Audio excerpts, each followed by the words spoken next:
Vrtić Leptirić u Lajkovcu ove godine sija novogodišnjim sjajem. U susret praznicima organizovani su brojni programi. Između ostalog, roditelji i deca su kroz druženje u okviru kreativnih radionica napravili brojne ukrase. Deca sa oduševljenjem zaista čekaju i eto, deca u ovom uzrastu i veruju da čarolija zaista postoji.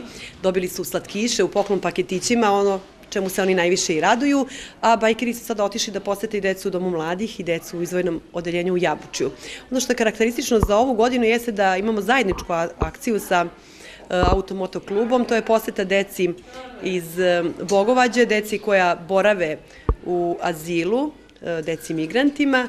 Članovi motokluba TNT Lajkovac već nekoliko godina za redom na ovaj način organizuju druženje sa lajkovačkim predškolcima, ali i najmlađim grupama. Pokloni nisu izostali čak ni za jaslenu grupu. Važno je da su deca srećna i da dožive ovako nešto lepo za Novu godinu i neobično, da kažemo tako. Ko vam je ove godine pomogao u pripremi paketića? Pa kao i prošle godine, mi smo dobrovoljno skupljali, svi članovi kluba su skupljali dobrovoljno sredstva za to. Sve posle što je trebalo se doda još što je klub od svojih financija nadomestio te financije što je falilo.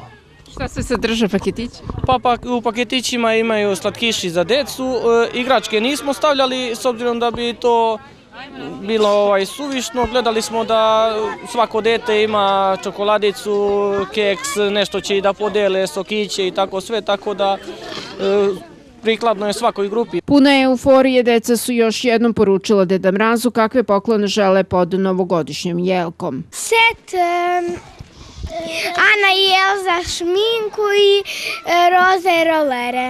Ja ću dati igricu Zvezdice Srbije. Kako su došli Deda Mrazovi u vrtić? Motorima. Je li to neobično? Da. A šta voze inače? Motore. Jesu li zanimljivi? Da. Šta ti želiš za Novu godinu? Kran. Veliki kran što rastura. Luka, jel svake godine dolaze Deda Mrazovi kod vas u vrtić? Da. A šta im vi pripremite? Jel neku pesmicu? Pesmu Deda Mraz. Torbicu Elzini. Jesi li poželjela još nešto? Ne. A jesu li zanimljivi ovi Deda Mrazovi? Da. Zašto? Što oni imaju neobično?